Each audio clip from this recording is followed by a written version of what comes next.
Hey guys, welcome to SJU this morning. We're going to talk about that Mandalorian Season 2 trailer that dropped. We've got some Marvel information, so stick around for that. And then hang out for the end of the show. We're going to be answering questions from you guys in the chat, so stick around for that. That's always a good time. Speaking of a good time, I got my two good time boys with me, Spencer J. Gilbert. Just here for a good time. Not here for a long time, but here for a good time. Yeah, just here for a good time. Lon Harris. Here for a screening of the 2017 film Good Time. and joining us is a Taco. Yeah, there he is. Look at that. Taco Wednesday. He's right here. Hey, He's buddy. gonna go have his nails clipped later because they are cutting into my legs. Oh, yeah. Oh, you know it's going to be a good Wednesday when you got to go get a nails clipping situation taken care of. Hey. I'm afraid to do it. You can hurt them. You're not supposed to cut your own dog's nails, I heard. You know who's probably not afraid to cut a pet's nails? The Mandalorian. I mean, somebody is grooming the child, right? Yeah. You've got This is the spay. He's got those little Yoda claws, and he's probably got to trim them. He's got a special laser for it. He's got a special...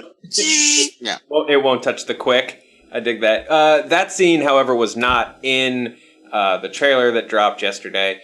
But there was other neat Star Wars looking stuff in it. And since I have you two, my two biggest Star Wars lore heads, who know every nook and cranny of this universe, I wanted to get your overall reactions, your thoughts. Yeah, well, the internet's... Go ahead, Lon. No, I was just going to say, the internet's well aware that I have seen the show Rebels. So that's out there in the world. Everybody knows. And I have seen the title sequence to the show Droids 700 times because Stuart Copeland wrote it, and it's amazing. Yeah, The Mandalorian, man. I do like the what they gave us in terms of story premise and setup is that Mando has got to get back to the Jedi, and they seem to be hard to find for some reason. I'm such a lorehead. Remind me when this takes place in the original trilogy. Is it just after Return of the Jedi? This is like 5 years after Empire, right. So yeah, it's like a little bit after Return. After Empire. Okay. So yeah, we're starting to see, like, now that the Empire is gone, like the Star Wars galaxy is like reassembling itself and figuring out how all of it is going to sort of run very post Empire, right? Yeah. Look, I hope that the series retains its identity, which is, a bounty hunter and baby, a lone wolf and cub, if you will, going through the Star Wars universe to just get in different scrapes, and it's like episodic with a light membrane sticking it all together. But I like a light sprinkling of Jedi in my Star Wars stuff. I like making them special when you see one, and I hope that the show does that and doesn't go just full. Sorry, Old Republic, and like it's just everybody is somebody that we should have heard before in some phone book sized novel or something like that. I hope that they keep this accessible for people like me who like Star Wars as a storytelling device and not as a, sorry, fandom, encyclopedia. Not as a Wikipedia, if you will. Well, I think that sort of raises a good question, right? Because I liked the trailer. But coupling the trailer on top of, like, everything that we've heard and, like, everything that, like, Favreau says we're going to see the origins of the First Order and Ahsoka Tano is showing up and is there a Boba Fett? Are they going to lose that premise of this is a show focused on a lone wolf and cub getting into scrapes, and is this one going to get real bogged down with world building? Are they going to Iron Man 2... Yeah, I read that quote by Favreau where he was basically saying that, like, we're less focused on week-to-week adventures, and this is going to be more of, like, one big coherent through-line story. And yeah, I'm not as keen on that. Like, I kind of liked the idea that it was like, it reminded me a lot of, like, an old Western, like Lone Wolf and Cub for sure, but also, like, a Virginian or a Have Gun Will Travel type show where it's just like, the hero, he's on a larger journey, but week to week, we're just seeing him like show up in a new town that has a new problem. It's almost like what Avatar, The Last Airbender did as well, where it's like, there are overarching storylines, but it's interesting and fun to kind of mix it up. And like, this week's going to be like this heist thing. And this week's going to be, this like, they're stuck in this small, building and they got to shoot their way out and like this, and I'm afraid to lose that with too much overarching, like, here now we've got to set up the next 10 years of Star Wars. Yeah, and the other troubling thing was going back to, it was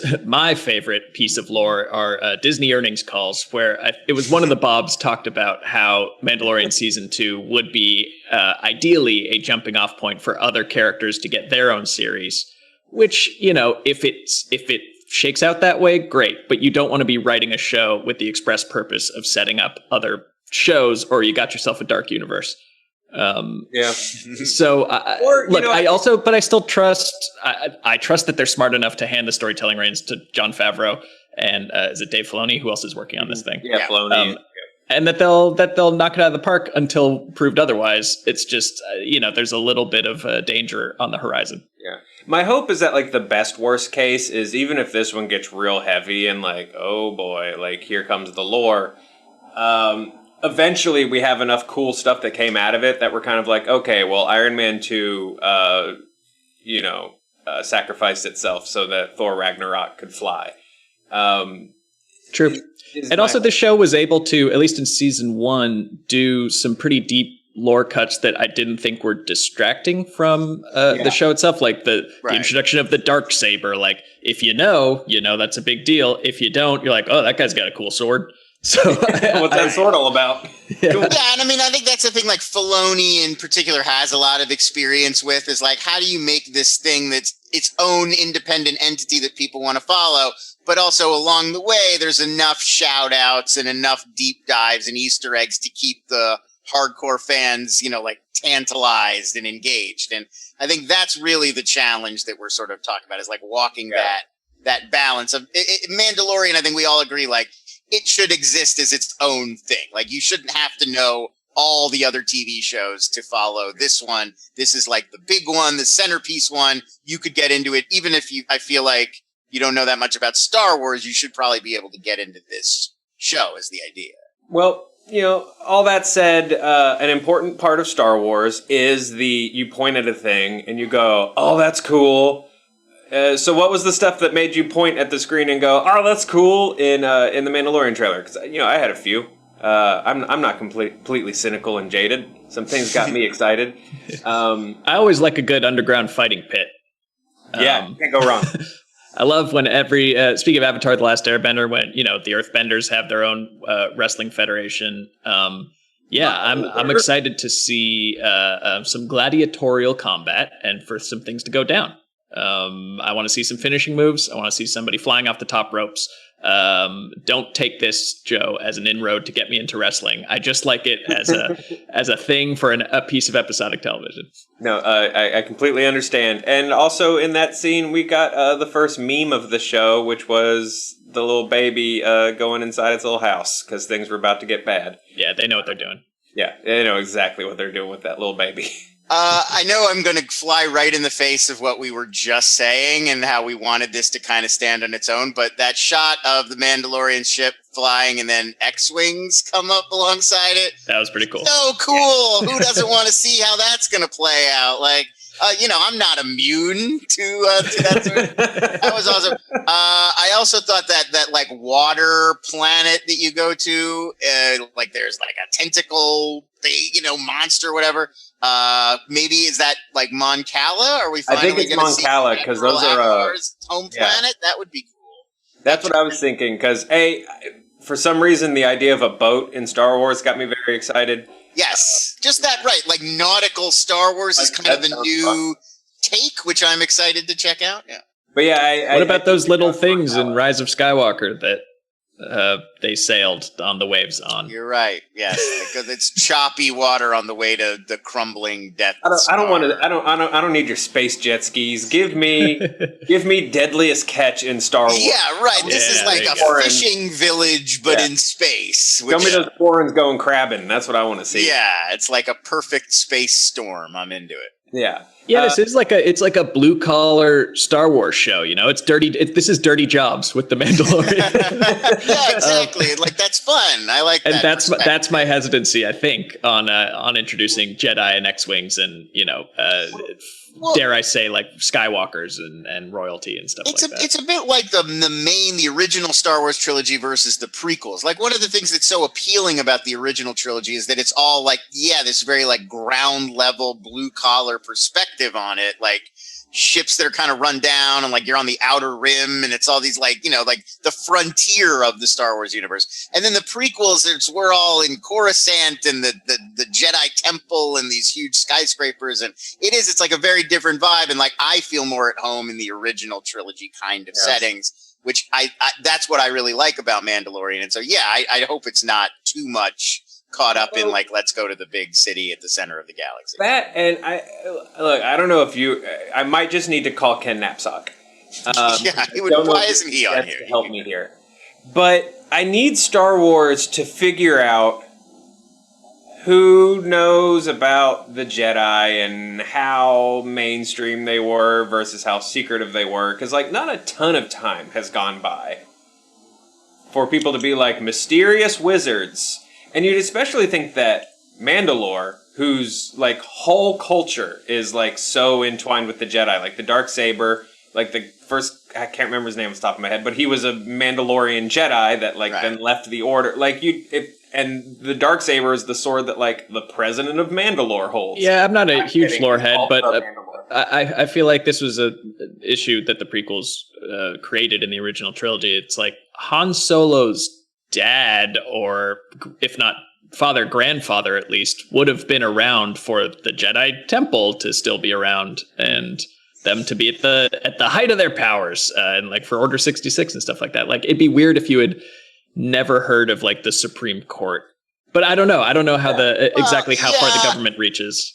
In 77 when Lucas created Star Wars, it seemed like the idea in his head was that Jedi were an ancient thing that had been died out for a long time, and then Lucas, when he wanted to make the prequels, obviously the Jedi had to be like baked in centrally. So it's like a tension that I think we've never gotten quite over. But I always feel like we all just kind of the whole universe kind of defers to the prequel version now. Like you rarely hear about people who deny that the Jedi exist. It's more like I don't know where to find them, or I don't know where they are. Or aren't they all wiped out by now? But I think that's how they're sort of dealing with this like crazy like dichotomy. Is like Han Solo was just a very like forward thinking, like maybe they never exist. Like he was like the ancient aliens guy of the Star Wars world. Maybe there never were Jedi and you fell for it. Yeah, it just was an orphan for what it was worth. So if that worm caretaker lady never told him about it, then maybe that worm woman who was his boss just lied to him about it on Corellia. Told him. Yeah, I just especially with the Mandalorians who are so intertwined with the Jedi, like it would be like if we were like some say we fought a war for independence from strange red-coated mystery. Not even that long ago, it would be like Yeah, it would be grandfather. Like, it'd be like we fought some type of evil empire, some sort of Axis. John Bainbridge, it would be that. It would be like John Bainbridge in chat says it's only like 20 years since the Jedi ran the Council, so every adult would still know that the Force is a thing. That's what I'm saying. Like maybe Han Solo was just like he was like this conspiracy minded. Like, listen, you were lied to. It's however old Luke and Leia are, because that they were born at the same time that all that shit went down. So it's a Luke, a 18-year-old Luke or however old he was. It's been well, Mando was a little boy. He was like 5 during the Clone Wars. Yeah, we're getting in the weeds here. Han Solo is a weird homeschooled or worm-schooled kid. So he worm-schooled. He doesn't know nothing. I'm amazed they got him to wear a mask when they hit out on that asteroid. I don't need this. I can't get me to wear a mask. Take away my freedoms. The only other thing we got to hit is the big internet controversy is pro wrestler Sasha Banks showed up. Yes. And most folks are insisting that she's going to be Sabine Wren, who's from Rebels. Character that y'all know that I know. We don't even have to get into it. Very one of Lon's favorite needle drops. Actually, on Fandom.com, Sabine's like page in Wikipedia just like skyrocketed in traffic because people are like, "Who is this? And why is Sasha Banks her?" I am really hoping that Sasha Banks just plays a mysterious character who does not say much. Why is that, Joe? Well, just leave it at that. Who knows? Maybe without a live mic in front of a crowd and a couple of takes, she's a little more solid. But yeah, I don't know. You're not just pumped that there's more wrestlers in Star Wars? I mean, that's true. I think just give me more.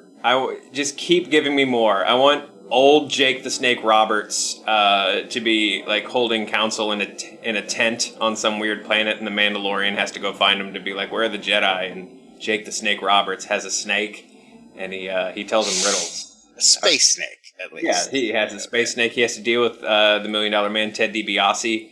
Yeah, I think there's a lot of ways wrestling can improve Star Wars. Yeah, so I don't know. I don't think that's Sabine Wren. I think that's sort of like worse. Who's Sabine? Yeah, fill us in here. Like, give us the lowdown. She's from Star Wars Rebels. She is herself a Mandalorian. Wait, where is her helmet? Right. She had a full helmet. Am I crazy? I didn't make that up, right? They all wear helmets. Yeah, they all wear helmets. Not all of them do, because there's also new Mandalorians who are pacifists, but she does have armor. She does have armor. She's like a graffiti artist and stuff. She was young and hip and cool. I'm sorry, what? Yeah, you heard me. She spray paints "You suck" authority on the walls. This is the way. It's always this is the way on every. So she's like a Banksy. She doesn't just write like a cool word. It's real cool. She does. Oh my God, Sasha Banksy! Wow, Sasha Banksy. Oh, I think you came up with the character. That's annoying. Do you guys think Sasha Banks is just Banksy? Banksy? I mean, did we just stumble into it right now? I would love that. Because then I don't know. Just putting it out there. She's also Snoop Dogg's cousin, and so if that also means Snoop Dogg's a part of the Banksy lore, then I'm all for it. Oh my God! Wow! I think the reason this rabbit hole just keeps going deeper. the end of Rebels, she goes off with Ahsoka Tano on a big mission that I won't spoil because I know. Oh, but so that would actually that's probably why people are making this connection because we know Ahsoka Tano is. They're assuming they're paired up, right? Okay. But yeah, I thought this show looks neat. I'm hoping it's not completely overloaded with stuff. Any final thoughts on The Mandalorian from you boys?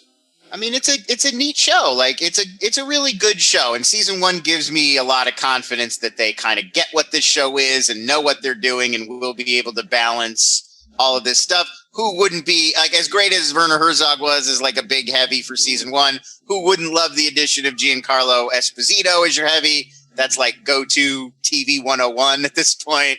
Bring in Esposito. So yeah, I'm really excited. I'm looking forward to it.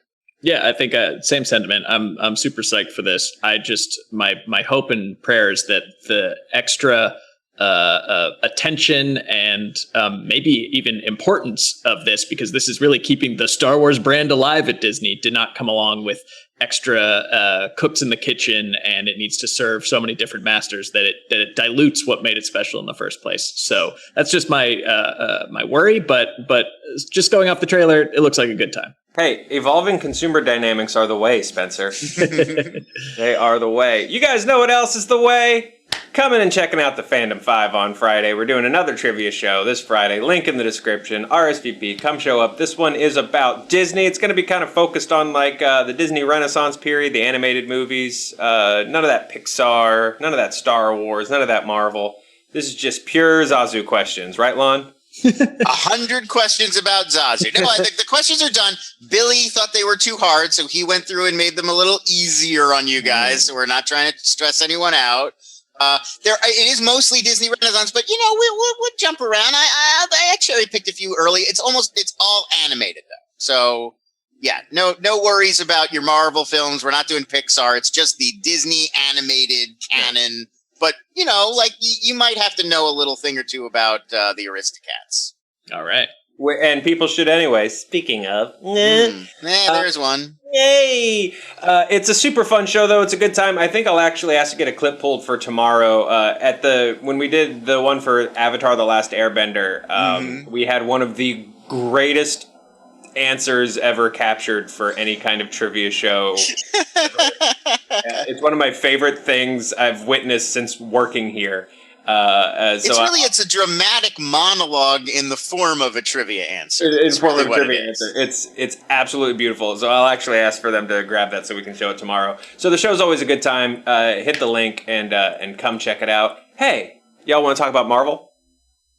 All right. Yeah. Is there anything else to talk about? No. Well, you know what? Even in the world that was when there was regular news, it was usually Marvel. So no, mostly that hasn't changed. So we've kind of just got like a Marvel. What do we know? Does it know things? Let's find out. News roundup here. SheHulk. Has continued to sort of build up its roster. Director Kate Coro is now headed to the MCU. She's in negotiations to direct the pilot and several other episodes of Marvel's She-Hulk for Disney+. She worked on Dead to Me, It's Always Sunny, and Brooklyn Nine-Nine. I think that's a great resume and a great body of work to transition into a Marvel show. Personally, I think Dead to Me does a great job balancing sort of dark humor and really good drama, and Always Sunny and Brooklyn Nine-Nine, very funny shows. Yeah, this makes me feel like we definitely are now kind of figuring out what the tone and the vibe of it is going to be. Like, it's going to be kind of a funny, like, lawyer show with a superhero fantasy element, which I think is what a lot of people were sort of hoping for, and sounds good to me. Yeah, and then Jessica Gao from Rick and Morty, writing fame, is going to be leading the writer's room. So not the showrunner, but, sort of the head writer in the writer's room. Yeah, you love to see it. I mean, I think that sounds like the perfect tone for something that's... it's demeaning to call it a PG-13 Deadpool, but it's definitely meta, and it's definitely going to be a very self-aware comedy, probably legal procedural, starring the Hulk, the She-Hulk. So it's going to be, this sounds like the most offbeat and frankly most interesting of the shows coming to Disney Plus for me. I'm super excited. Yeah, I think this is going to be a good time. Deadpool by way of Harvey Birdman by way of Hulk. I'm very into that. So here's sort of what we know in terms of like what's going on. And look, this stuff changes from day to day because the world is what it is right now, currently. So who knows? Falcon and Winter Soldier is back to filming, but some kids might march through their local Target with no masks on and get Anthony Mackie sick. Who knows? But they're back on right now. Anthony Mackie just posted a photo on the set, and it was like, "Hey, we're doing it." WandaVision is still being advertised as coming out in late 2020. According to a Disney Plus Here's What's Coming montage that dropped this morning. Loki still apparently has some filming to do. Black Widow is most likely delayed, if not completely out of the year, which would make this the first year without a major MCU release since 2009, which is an insane thing to say out loud. Yeah. Wow. And then Hawkeye, Miss Marvel, and Moon Knight series, they've all been announced. And aside from, I think, some casting rumors that I've seen for Miss Marvel, they're just kind of there right now. No super big announcements based on those. So everything seems to be kind of in a state of flux. Is there a silver lining in that, do you guys think? Sort of post-Endgame, for them to be able to take a break? Or at this point, is it like, okay, this has been a hell of a break, and they need to be able to kind of get the ball rolling again? Well, I think it's less for the MCU's benefit and more for Disney Plus's benefit. Like, if you don't keep shoveling content into the furnace, people might have second thoughts about paying any amount of money, even though it seems highly affordable still. I think that they're desperate, like they put in that reel that they showed, where they showed their new Right Stuff series or movie. Like, they kept cutting back to it, and when you have to do multiple dips back into the Right Stuff, well, maybe you need some more stuff. to get right. So they need, just for Disney Plus's sake, more so than the MCU. The MCU is fine. When things drop, people are going to be excited and still line up for them. I think we're starved for it. But Disney Plus, I don't know. It's like among the 3 or 4 big streaming services, it seems to be the one with the slowest pace of new releases. So I think by far, yeah. I mean, unless you're including like second tier ones like CBS All Access, like HBO Max, Netflix, like they're much more consistent week to week about. Not till next year. Not till next year. It's not Paramount Plus. It's still CBS All Access for now. Is it Plus? Is it actually Plus? Yeah, it's going to be Paramount and then a plus sign. Yeah, you got to plus it. Oh, like Paramount Super. It's the new, like, put a bird on it. Add a plus to it. Put a plus to it. Yeah. But even CBS has gotten more Star Trek stuff out. Like, they've gotten ahead on original programming on some of their IP more than we've got Marvel stuff for Disney. You know, different levels, but. Yeah, Disney's been very slow, and I mean, they're really counting on these huge events like Hamilton, go nuts, and then, like, nothing for, like, a month or two until, like, you know, they about Artemis Fowl or whatever, but yeah, it's I don't know. I kind of disagree. I think that you will get to a certain point where you do need that consistency in MCU movies. Like, a year's a long time to go without a new installment in this story, and I think people were still at the point where people are really hyped for Black Widow and like, let's keep this adventure rolling and let's keep this franchise going. But yeah, I think it's weird if we wait till like next year to see any more MCU or even beyond that. It's just like consistency's part of the selling point. Like, that's what people like. And I mean, we've all seen on YouTube, like, when consistency dies, like that's immediately you start to lose people.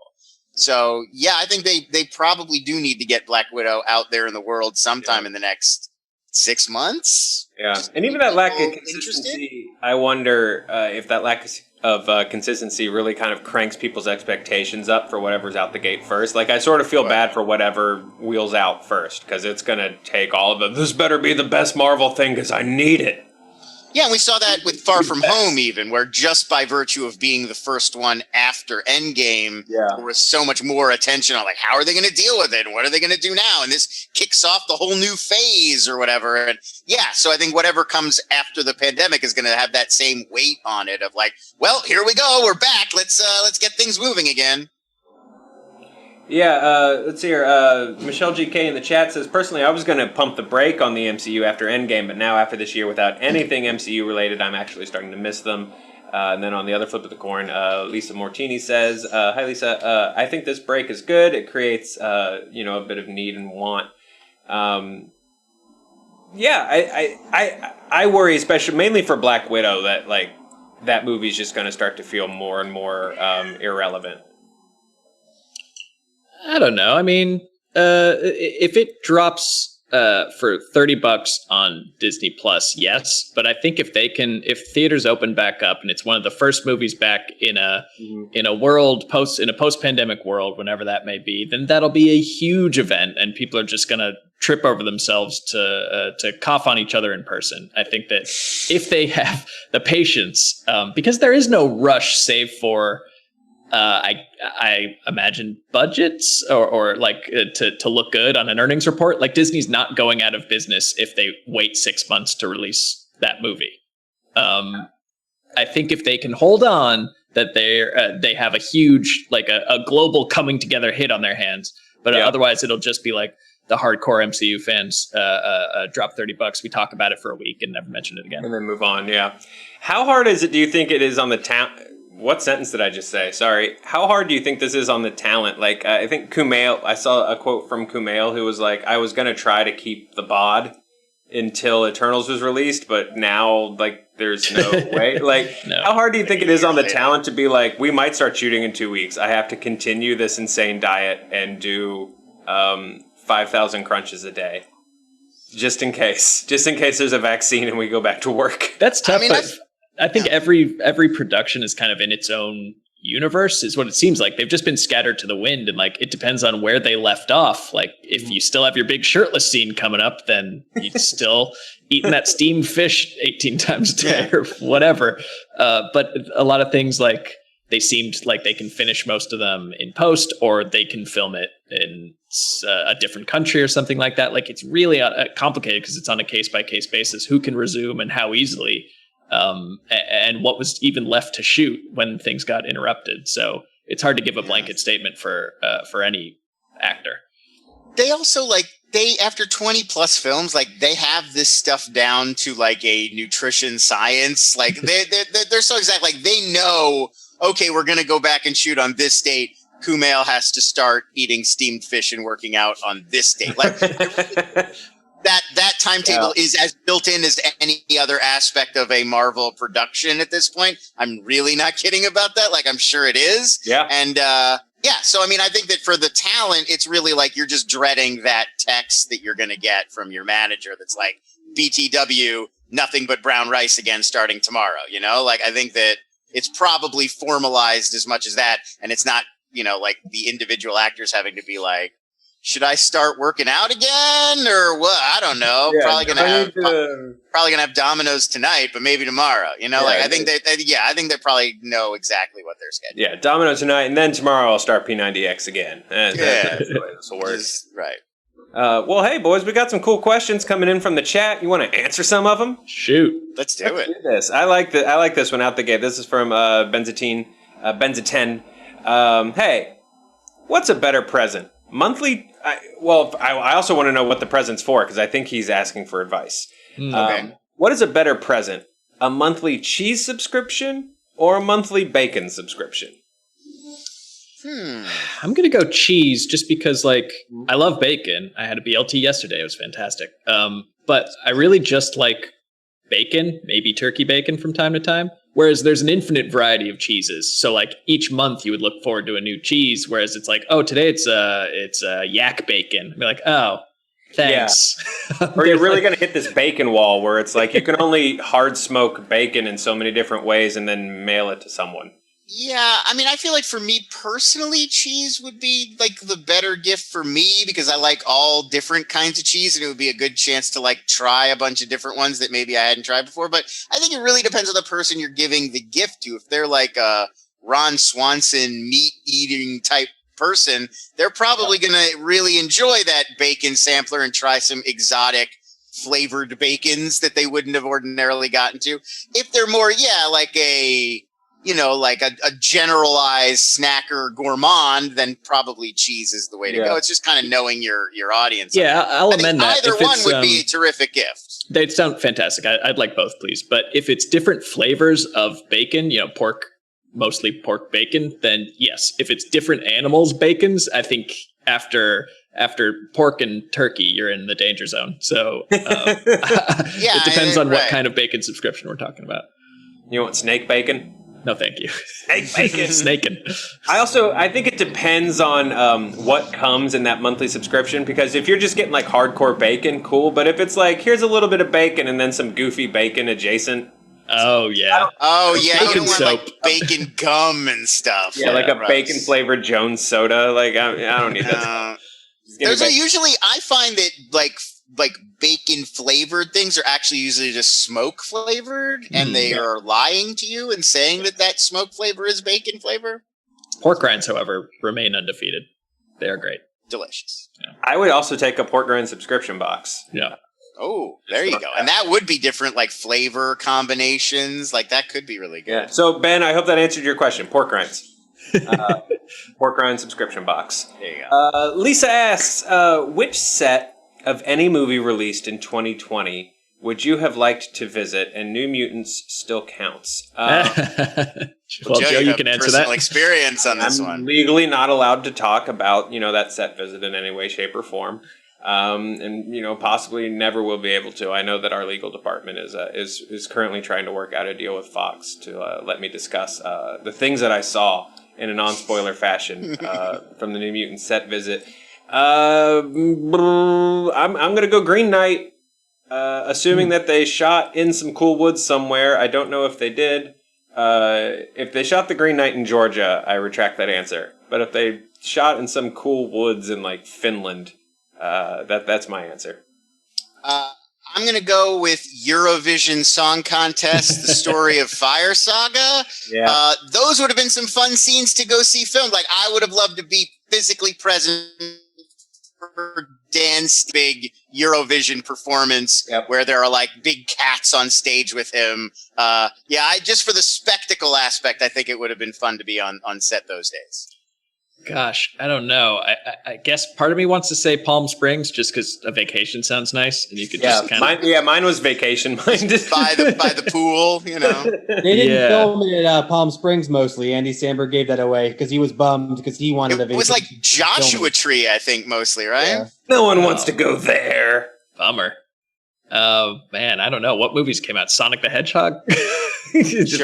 Just hang out in Vancouver with Mars Dog. That sounds nice. I think we all know the answer is Money Plane. Who doesn't want to be at the Rumble's mansion, hanging out with the Rumble, learning filming from the Lawrence brothers, smoking stogies with Kelsey? Count me in. Yeah.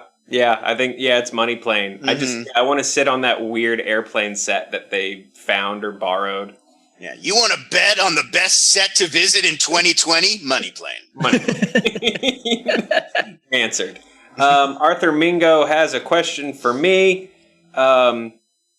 Which JoJo from JoJo's Bizarre Adventure is the best or my favorite JoJo? I mean, I have to... Hard hitting. I have to say mine. I have to say Joseph Joe Starr. He's the best. Specifically older gray as I come into my own.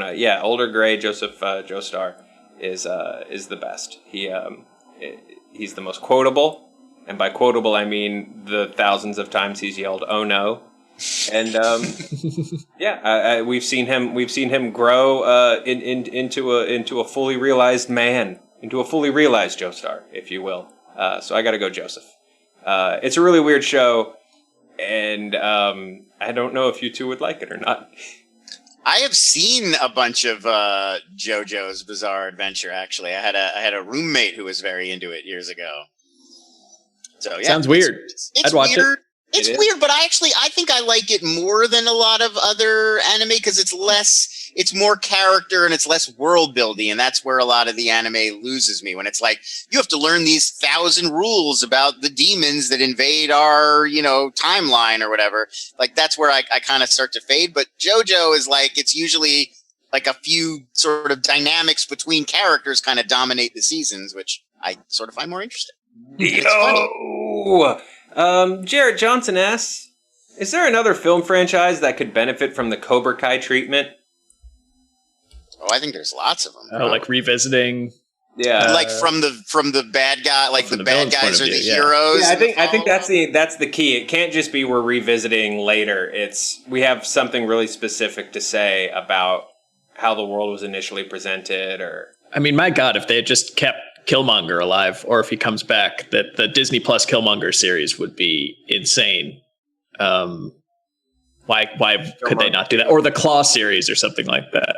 I was going to say like a Top Gun series, but from the perspective of the team that's piloting these MiGs, like the Russian pilots. An American man flicked me off. What do you want me to do? Yeah, like what must they make of all of this? And like these Americans they keep encountering. Like I think that would be a really fun. And also you get like that kind of late Soviet, like they're trying their best to kind of keep up, but they're the underdogs in that story. They're watching them play volleyball. Like, what is this? What does this have to do with plane? Right. That could be amazing. I would love to see that. I'm going to go with the Wizard. I want to see that kid grow. Oh, poor Lucas. Power glove guy. I want to see that kid play esports. Like I would definitely watch him dust off the Power Glove and just crush people at Fortnite or whatever. I think it would be interesting to see that. I think Lucas probably owns Lucas would be like the head of Riot or Blizzard or something, right? Right. Yes. So now he's... Well, no, Lucas, I think his life just hit a tailspin. I mean, if we're following the Cobra Kai model, true. He's just a shut-in,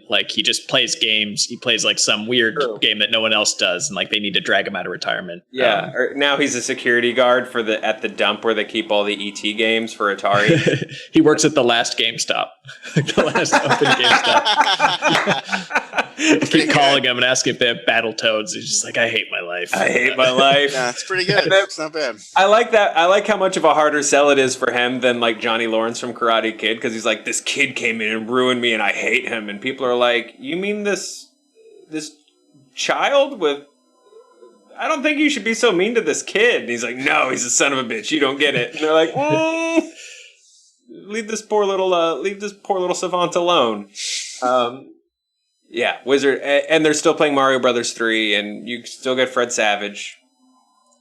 Yes, yeah, he's the one who owns the video game company and has the elite esports team of like Swedish guys named like Fanup or something like that. Right, like, all have billions of followers for some reason. Yeah, that trucker is his head of security. Can you get Tobey Maguire? You remember the Wizard really well, Joe. How many times have you seen the Wizard recently? I'm literally watching it right now. Like, you guys think I wanted to talk about the dynamics of COVID's impact on Marvel? You're pulling Wizard knowledge that I have not considered in years. I'm watching this kid get 50,000 on Double Dragon right now. That's what I'm doing. Hey, guys, Panther asks, what's your favorite soda? Dr. Pepper. Yeah, I also like Dr. Pepper. That was the first one that popped into my head as well. I think that's probably the one. Yeah, there's like some artisanal root beers that I might dip my toe into. I also am fond of a cherry Coke, and Squirt is nice and refreshing. But solid. Dr. Pepper's is lifelong. I also, with cola, I really prefer the sugary version as opposed to the corn syrup American. So like I like a Mexican Coke, or like they have those Pepsis like with real sugar in them, and like I always gravitate towards those instead of the. But Dr. Pepper, the only diet soda that tastes almost identical to the other one. I found that This is very true. For me. Yeah, it's still kind of on the bubble. It's closer, but it's not. My palate change. Growing up, I was just IBC Black Cherry, man. That was it. And I can't do black cherry sodas anymore. They all taste like cough syrup now. The palate changed. Just can't do it. I still like those black cherry sodas you get from like delis in the East Coast the seltzer, or whatever. Dr. Brown's. Dr. Brown's, that's good stuff. There you go, yeah. If you guys can find it, and you might have to order it on Amazon, but there is a ginger ale called Buffalo Rock, and it will beat your ass, man. It's just a good, spicy, strong ginger ale. It's a sipping ginger ale. Oh, wow. I mean, that's my favorite. If we're talking grown-up beverage, is whiskey and ginger ale. So that sounds like a good. Yeah, you might need some Buffalo Rock in your life. There you go. Talking about the different Cokes with cane sugar and stuff.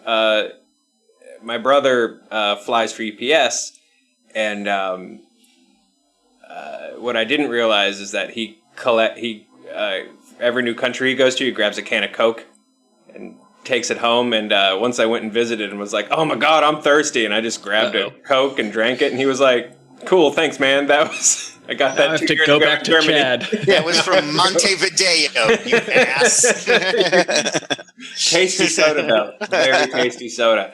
But okay, yeah, I think we did it. Dr. Pepper, in terms of the mainstream sodas, that's what the doctor ordered. It's worth noting that our office was absolutely covered head to toe in Coke Zero during the time that we had an office. Which is fine. It's no one's excited for a Coke Zero, but it's not bad. Coke Zero is a shame drink. I think no one will us damn libs. None of us damn libs have the courage to just take a regular Coke out of a fridge now. I would when we had it. I would go regular. Yeah, I'd go regular. Yeah, I try to just not, I feel like the better strategy for me is just not drink soda that much, but then when I have one, to enjoy whatever soda I want, because I feel like I would be one of those people where if I just started drinking Diet Coke or whatever and had no, I can drink as many of these as I want, I would have 14 a day or something. I can't. Soda's one of those things that if I have a few, now I want to have it constantly, so I sort of have no choice but to one every few days. That's where it stops. You know, I kind of can't do it anymore anyway. Also, quick shout out to Doritos, which I forgot about and is fantastic. The Mandarin Doritos, yes. Solid choice. Doritos, Dr. Pepper. We salute you. Guys, that's our show. We'll see you tomorrow right here on SJU. Fandom 5 on Friday. Click the link. Bye, guys.